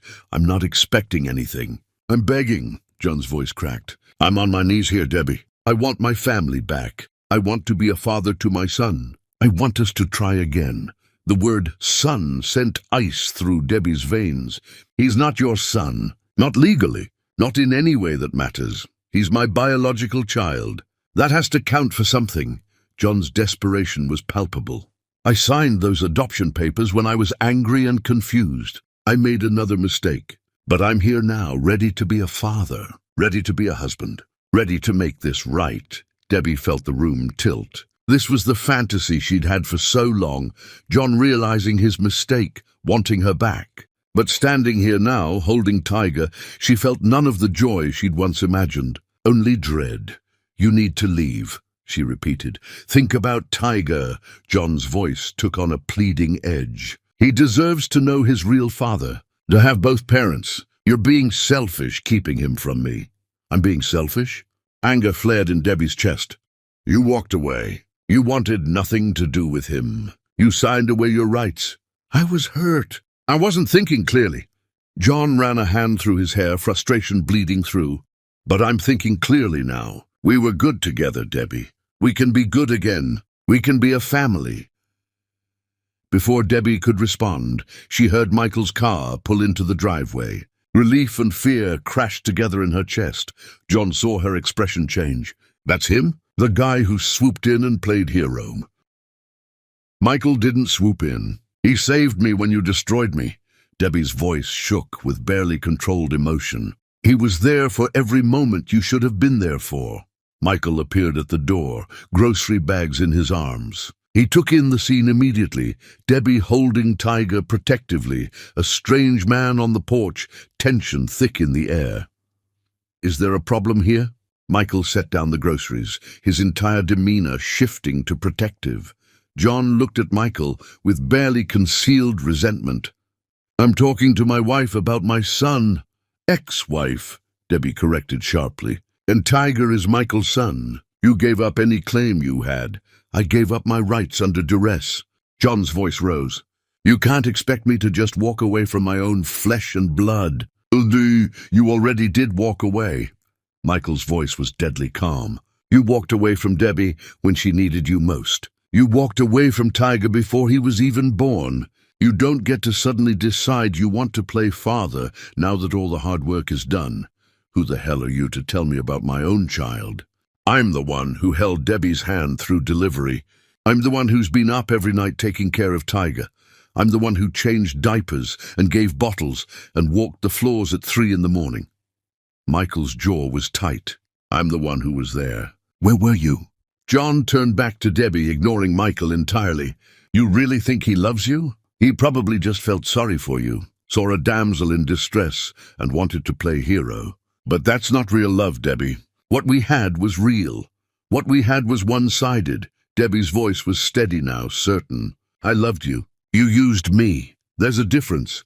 I made a mistake. One mistake! Are you really going to throw away years of marriage for one mistake? You didn't make a mistake, John. You made a choice. Multiple choices. You chose to have an affair. You chose to leave me. You chose to abandon your child. Those weren't mistakes. That was who you are. People change. Not that fast. And even if you have changed, even if you're genuinely sorry, it doesn't matter. I'm not the same person you left. That woman is gone. John's face crumpled. Please, I'm begging you. Give me another chance. Let me prove I can be better. For a moment, Debbie saw the man she loved. The one who'd smiled at her in that bookstore, who'd promised forever. But that man had been an illusion, a role he'd played until he didn't want to anymore. No, she said quietly. Debbie, I need you to leave. Now. John's expression hardened. This isn't over. I have rights. I can petition the court. I can fight the adoption. I can make your life hell, Debbie. Then do it. Michael stepped between John and Debbie. But you're leaving right now, or I'm calling the police. Your choice." They stared at each other for a long moment. John must have seen something in Michael's expression that made him back down. He took a step back, then another. "You're making a mistake," John said to Debbie. "Both of you are. That baby deserves to know his real father." "He does know his real father." Debbie's voice was firm. "He's holding him right now." John's face twisted with rage and pain. "Fine, have it your way. But don't come crying to me when your perfect little life falls apart." He turned and stalked to his car. They watched him drive away, neither moving until the car disappeared from view. Debbie was shaking. Michael gently took Tiger from her arms, then pulled her into an embrace. "It's okay. You're okay. He's gone." But Debbie's mind was reeling. John wanted her back. John wanted to be in Tiger's life. John could fight the adoption, could drag them through court, could tear apart everything they'd built. "Michael," she whispered, "what if he means it? What if he tries to take Tiger? Then we'll fight him. Together." Michael's voice was steady, but Debbie heard the worry beneath it. "He signed away his rights. The adoption is legal. He can't just undo that. But he's the biological father. Courts favor biological parents sometimes." Debbie felt panic rising. What if they decide Tiger should be with him? What if— "Stop." Michael held her tighter. "Don't spiral. We'll deal with whatever comes. But right now you're safe. Tiger's safe. We're all safe." Tiger started crying, picking up on the tension. Michael rocked him gently, humming that same lullaby, and slowly the baby calmed. But Debbie couldn't calm. Her mind kept spinning with possibilities, each one worse than the last. What if John was serious about fighting for custody? What if he convinced a judge that Tiger belonged with his biological father? What if everything she'd built here collapsed? That night, after Tiger was asleep, Debbie stood in the nursery, staring at her son. Michael appeared behind her, wrapping his arms around her waist. "Talk to me," he said quietly. "I don't know what to do." Debbie's voice broke. "Part of me knows you're right, that John gave up his rights, that the adoption is final, that we're safe. But another part keeps wondering, what if he's really changed? What if he genuinely wants to be a father? Do I have the right to keep Tiger from knowing his biological father?" Michael was quiet for a long moment. "Is that what you want? For John to be involved in Tiger's life?" "No, God, no." Debbie turned to face him. "But what if I'm being selfish? What if Tiger grows up and resents me for keeping him from John? Or what if Tiger grows up grateful that you protected him from someone who only wanted him when it was convenient?" Michael cupped her face. John didn't want to be a father when it was hard. He doesn't get to waltz in now that the hard part is over and demand a role he never earned. But he seemed so sincere. He seemed desperate. "There's a difference." Michael's thumb brushed her cheek. "Debbie, I will support whatever decision you make. If you want to give John a chance, if you think that's what's best for Tiger, I'll step back. But I need you to be honest with yourself about why you'd be doing it." "What do you mean? Are you considering letting John back in because you think it's what's best for Tiger? Or because some part of you still wants John to choose you?" The question hit like a physical blow. Debbie wanted to deny it, to insist she was over John completely. But standing here in the nursery, with Michael's patient eyes on her, she couldn't lie. "I don't know," she whispered. "I thought I was over him. I thought what I had with you was real and solid. But seeing him today, hearing him say he wants me back, part of me wanted to believe him. Part of me wanted to say yes." Michael flinched, but didn't pull away. "Okay, okay." Debbie looked at him, confused. "That's it? Just okay? What do you want me to say?" Pain flickered across his face. "That I'm not terrified I'm going to lose you? That it doesn't kill me to know you're still considering him after everything? I'm scared, Debbie. But I love you enough to let you figure this out. Michael, take some time. Think about what you really want. For you, for Tiger." He kissed her forehead. "But whatever you decide, decide because it's what you want. Not because you feel guilty, not because you're scared, not because of anyone's expectations. Choose what's real." He left her alone in the nursery. Debbie stood there, staring at Tiger, her mind a storm of confusion and doubt. She'd thought she was building a new life, a real life, a life with Michael that was based on genuine love and partnership. But now John was back, saying all the things she'd once dreamed of hearing. And she didn't know what was real anymore. What did she want? Who did she want? And then how did she make this impossible choice without destroying everything? Tiger slept peacefully, unaware of the storm brewing around him. Debbie touched his tiny hand, feeling his fingers curl around hers instinctively. "What do I do, baby?" she whispered. "How do I know what's right?" But Tiger, of course, had no answers, and as Debbie stood there in the darkness, she realized she was terrifyingly, devastatingly alone with the most important decision of her life. Chapter 10. Broken Thrones and New Beginnings. Debbie didn't sleep that night. She lay in bed staring at the ceiling while Michael stayed in the guest room, giving her space she wasn't sure she wanted. Her mind replayed John's words over and over. "I made a mistake. I want you back. I want our family." But beneath those words, she heard other things. The coldness in his voice when he'd walked away. The emptiness in his eyes when she'd begged him to stay. The casual cruelty of choosing someone else and expecting her to simply accept it. Morning came grey and heavy. Debbie found Michael in the kitchen making coffee, his movements mechanical. "I need to see him," she said. "One more time." "To know for sure." Michael's hand stilled on the coffee pot. "Okay, you're not going to argue. Would it change your mind?" He turned to face her, and the exhaustion in his eyes broke her heart. "You need to figure this out, Debbie. I can't do it for you." She contacted John through text, agreeing to meet at a park that afternoon. Michael offered to watch Tiger, his face carefully neutral. As Debbie left the house, she looked back to see him holding their son, and something cracked in her chest. John was waiting on a bench when she arrived, looking hopeful in a way that made her stomach twist. He stood when he saw her. "Debbie, thank you for coming. You said you changed." She didn't sit down. "Prove it. Tell me why you really want me back." John seemed taken aback by her directness. "Because I love you. Because I made a terrible mistake." "No." Debbie's voice was firm. "Tell me the truth, not what you think I want to hear. The actual truth." He faltered, and in that moment she saw it. The calculation behind his eyes, the desperation that had nothing to do with love. "The woman you left me for," Debbie said slowly. "She took everything, didn't she? Your money, your connections. And now you're alone and broke, and you thought coming back to me would solve your problems. That's not... Don't lie to me. Not anymore." She stepped closer. "You don't love me, John. You never really did. You loved having someone who worshipped you, who made you feel important. But actual love, partnership, seeing me as an equal, you never wanted that." John's face hardened.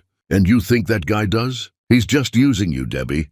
Once the novelty wears off, once you're not a damsel in distress anymore, he'll leave too."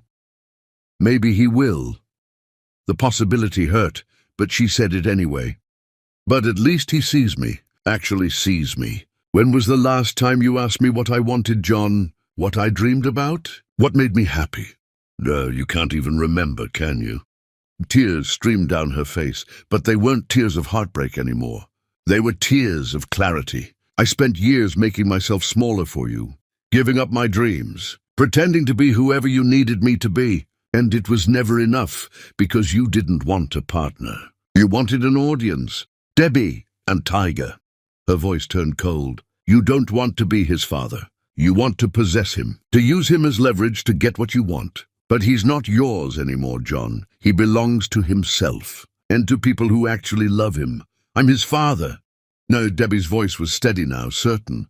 "You're the man who didn't want him. Michael is his father. Michael is the one who earned that title every single day." John's desperation turned to anger. "So that's it? You're choosing him over me? Over your child's real father?" "I'm choosing myself." The words felt like freedom.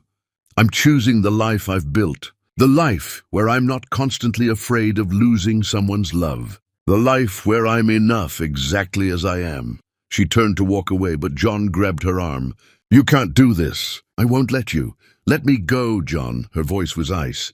"I'll fight you in court. I'll get custody. I'll destroy everything you've built with him."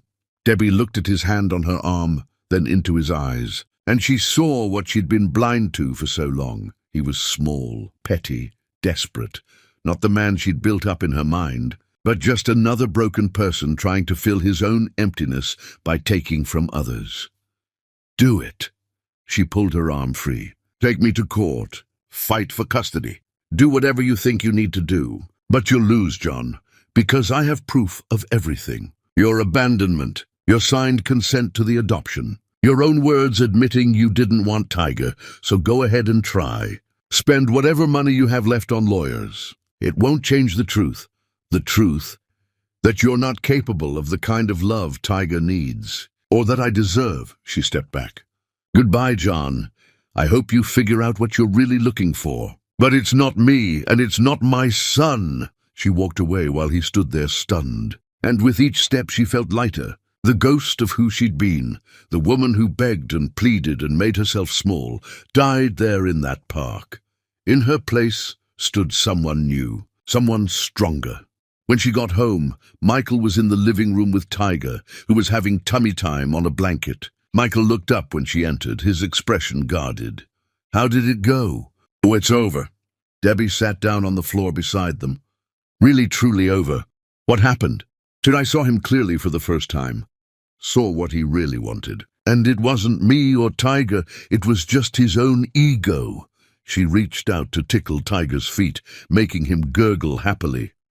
"He threatened to fight us in court." Michael tensed. "What did you say?" "I told him to try. That we have proof of everything. That he'd lose." She looked at Michael. "Was I wrong? Can he actually fight the adoption?" "My lawyer says no. The adoption is final, his consent is on record, and he abandoned Tiger. He has no legal standing." Michael's voice softened. "You're safe, Debbie. Both of you are safe. I'm sorry." The words burst out of her. "I'm so sorry for doubting us, for even considering—"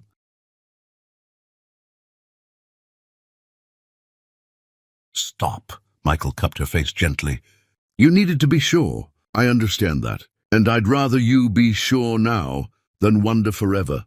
I am sure." She covered his hands with hers. "I choose you, Michael. Not because John doesn't want me, but because I want you. Because what we have is real. Because you see me and love me anyway. I love you because of who you are, not in spite of it." Debbie kissed him, pouring everything she felt into it. When they broke apart, Tiger made an indignant sound, demanding attention. They both laughed. "He's right." Michael picked up Tiger. "This is a family moment. He should be included." They sat on the floor together, Tiger between them, and for the first time in days, Debbie felt at peace. Later that evening, after Tiger was asleep, Michael pulled Debbie into the gardens. The same gardens Emma had designed, but they belonged to their story now. "I have something to ask you," he said, taking both her hands. "Michael, let me say this." He took a breath. "I know we've both been through hell. I know we're both still healing. But these months with you and Tiger have been the happiest of my life. You taught me that broken hearts can love again, that endings can become beginnings." He knelt down and Debbie's breath caught. "Let me love you the way you deserve, Debbie. Not because you need saving, but because loving you makes me whole." He pulled out a simple ring. "Will you marry me?" Debbie looked at this man who had caught her when she fell, who had stayed when things were hardest, who had loved her son as his own from the very beginning. This wasn't the proposal she'd once dreamed of. No grand gestures, no audience, no performance. It was real and raw and honest, just like him. "Yes." She pulled him to his feet, laughing through her tears. "Yes, I'll marry you." He slipped the ring on her finger, and they held each other in the garden while the evening air wrapped around them. No fireworks, no dramatic music, just two people who had survived their worst nightmares and found each other on the other side. "When?" Michael asked against her hair. "Soon. I don't want a big wedding. Just us and Tiger and people who matter." Perfect. They married a month later in those same gardens. A simple ceremony with a handful of friends. Debbie wore a cream dress that accommodated her post-pregnancy body, and Michael wore a suit that made him look nervous and happy in equal measure. Tiger, dressed in a tiny suit that made everyone cry, was held by a friend during the ceremony. When they exchanged vows, neither spoke of forever. Instead, they promised truth and presence and choosing each other every day. Promises that felt real because they'd already been keeping them. "I promise to see you," Michael said, his voice thick with emotion. "Really see you, and to love everything I see." "I promise to trust you," Debbie replied, "to believe in what we're building, and to never make myself small again." The small crowd cheered when they kissed, and Tiger made a sound that was either approval or gas. Either way, it made everyone laugh. At the reception in their home, Debbie stood with Tiger in her arms, watching Michael talk with guests. She caught sight of their reflection in the window. A family. Not the family she'd planned, but the family she'd built from the ashes of her broken dreams. Her phone buzzed with a message. She glanced at it, expecting congratulations from a friend who couldn't make it. Instead, it was from an unknown number. "I saw the photos. You look happy. I'm glad." Below it, another message appeared. "I lost everything, Debbie. The house is gone. The money is gone. The woman I left you for took it all and disappeared. I have nothing left." Debbie stared at the messages, waiting to feel something, vindication, satisfaction, pity. Instead, she felt only a distant sadness for the man John had been and the life he'd wasted. She started to type a response, then stopped. What was there to say? She deleted the messages without responding and blocked the number. John Roche was her past. Michael and Tiger were her present and future. She didn't need closure from John. She'd found it within herself. Michael appeared at her side, wrapping an arm around her waist. "You okay?" "Better than okay," she leaned into him. "I'm home." Across town, John sat alone in a cramped apartment that smelled of mildew and regret. The photos of Debbie's wedding had appeared on social media through a mutual acquaintances account. She looked radiant, happy, complete. Everything he'd destroyed was now rebuilt without him. His phone sat silent. No one called anymore. His friends had disappeared when the money did. His family had given up on him after one too many broken promises. Even the woman he'd left Debbie for had vanished the moment his accounts emptied. He thought about showing up at Debbie's house again, about demanding to see Tiger, about fighting for some scrap of the life he'd thrown away. But he knew the truth. He'd signed those adoption papers willingly. He had no legal standing, and more importantly, he had no moral standing. John had made his choices, and now he got to live with them. He looked around the empty apartment, at the furniture he'd bought second-hand, at the walls that needed painting, at the life that stretched ahead of him, lonely and small. This was his throne now, built on pride and selfishness and the arrogant belief that he could discard people and suffer no consequences. His kingdom of nothing. Meanwhile, back at their home, Debbie and Michael danced in the living room while friends cheered. Tiger watched from his bouncer, his eyes following his parents with fascination. "Thank you," Debbie whispered against Michael's chest. "For what?" "For catching me. For staying. For loving us." "Thank you for letting me." He kissed the top of her head. "Thank you for teaching me that broken things can be beautiful." As the evening wound down and guests began to leave, Michael carried a sleeping Tiger up to his nursery. Debbie followed, watching as Michael laid their son gently in his crib. "He's going to ask about John someday," Debbie said quietly. "I know." Michael tucked the blanket around Tiger, "and when he does, we'll tell him the truth. That his biological father wasn't ready to be a parent, but that he has a father who chose him, who loves him, who will always be there. You think that'll be enough?" "I think love is always enough. Not the selfish kind, not the conditional kind, but real love." He pulled Debbie close. "The kind that stays."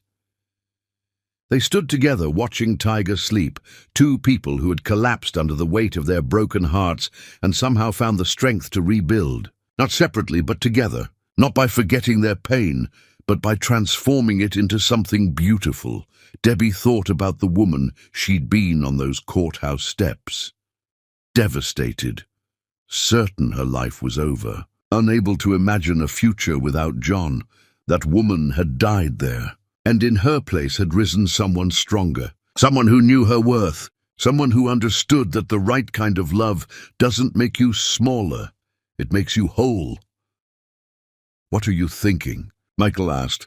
"That I was so focused on keeping John that I couldn't see I was losing myself." She turned in his arms. "Thank you for helping me find her again. She was always there. You just needed space to remember."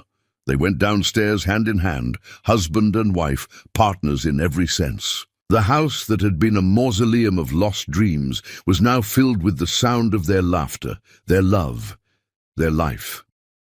Outside, the gardens bloomed in the darkness. The same gardens Emma had designed, the same house John's money had helped fund. But none of that mattered anymore. The past had given way to the present, and the present was exactly where they were meant to be. Years would pass. Tiger would grow up knowing only Michael as his father. He would have his mother's determination and his father's kindness, and he would never doubt for a moment that he was loved completely. John would remain alone, his attempts to rebuild his life constantly sabotaged by his own selfishness. Some people learn from their mistakes. Others are doomed to repeat them, but that was his story, his consequence, his choice. Debbie and Michael's story was just beginning, and it would be written not in grand gestures or fairy tale endings, but in the quiet moments of choosing each other, in the hard conversations and the easy laughter, in the tears and the triumphs, in the ordinary magic of two people who refused to let their broken hearts define them. She had loved a man who didn't deserve her, but now she was loved by a man who did, and that made all the difference.